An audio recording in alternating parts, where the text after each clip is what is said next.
Greetings, Elder Blacklight here. We're doing a series on, actually, what we're trying to get you to see is that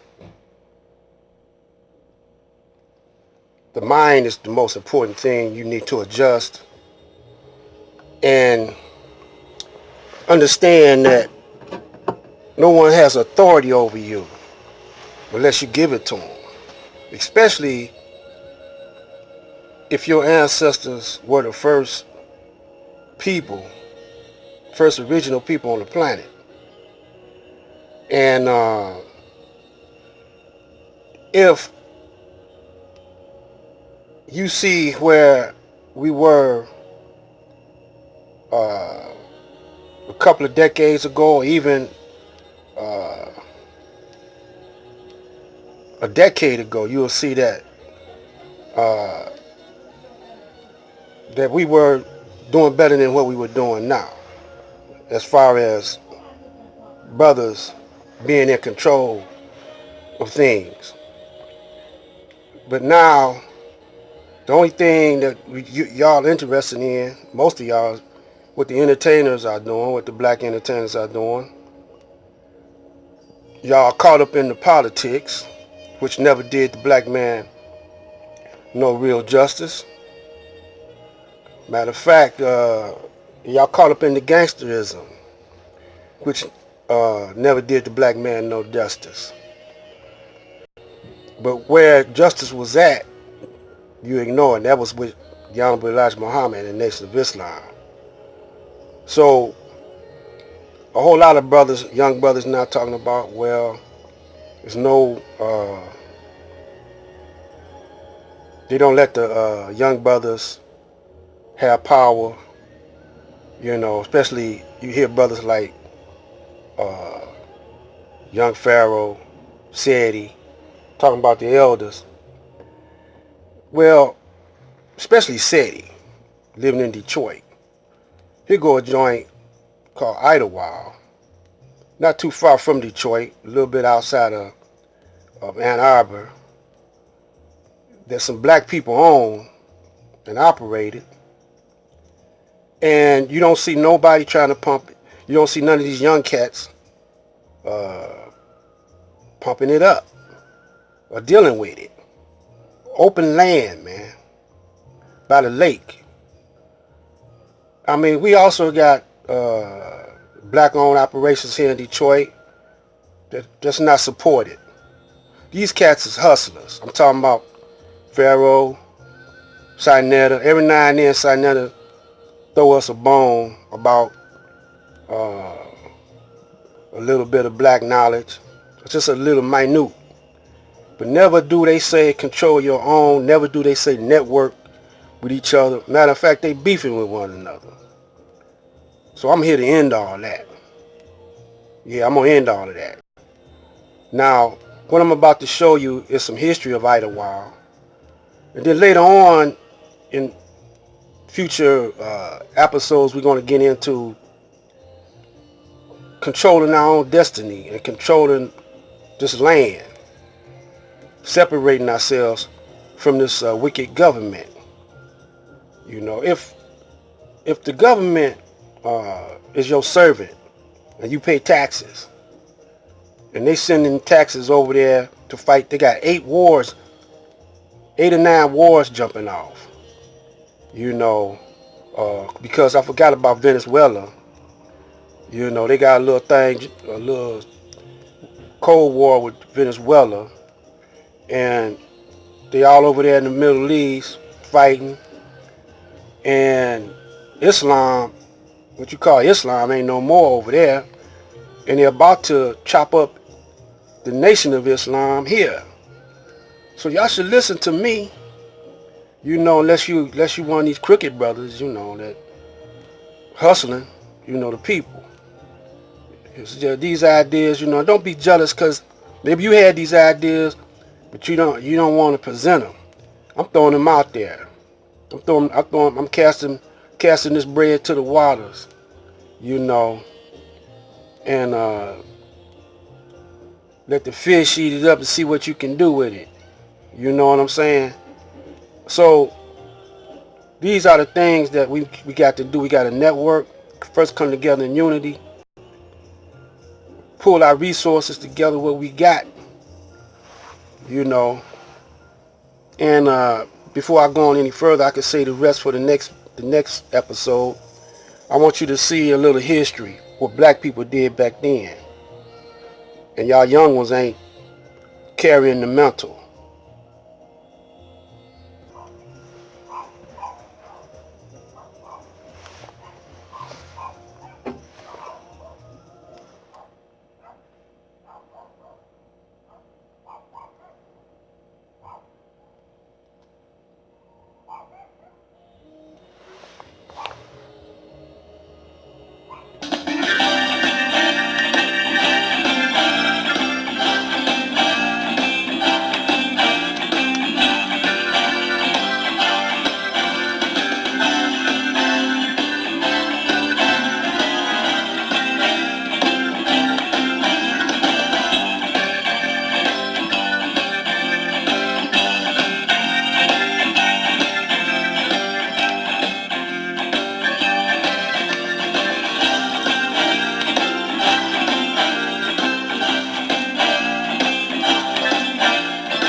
They got this idea of turning it into a black resort because the blacks had nowhere to go. The Branches were very religious people, very religious. You probably know that. And so they went to Baldwin and said, we have this idea. What would you think of inviting the blacks to have a resort here? And they okayed it. My family first came to Ottawa in 1932. At that time, my father was the first black state senator in Michigan. And we came up here, as soon as school was out, we'd come up here in the summertime. And we would stay 3 months and then go back to school in Detroit. Well, it was publicized in the Chicago Defender by Leela Wilson, one of the founders of Idlewild, that if you would come to Idlewild, she would give you a lot. And a lot of people migrated, they migrated from Chicago more than any other. And when they got up here, they found out it wasn't farmland, it was mostly sand. A lot of them went back, some of them did stay. That's when the resort started. And that's when Mr. Branch and his brothers came in and started plotting out lots. And lots were sold too by him. I've learned it from interviewing people that Woodland Park was first founded by a man named Marion Arthur and his wife Ella. And they both had been instrumental working with the Idlewild Resort Company in Idlewild. And they had been, he in fact had been a salesman for them, had been one of their chief salesmen as I understood. And that as the property in Idlewild was becoming scarce, that Mr. Arthur went looking for property that he could emulate Idlewild, and that's when he founded Woodland Park. There was a lady by the name of Dorsey that I don't know if my folks knew this lady personally or my mother just happened to meet her somewhere, but she was telling my mother, that about the summer resort in Woodland Park that catered more or less to black people, and at that time it was rather unusual. Now, we're getting ready to wind this down for the day. But you got all these guys shouting at her.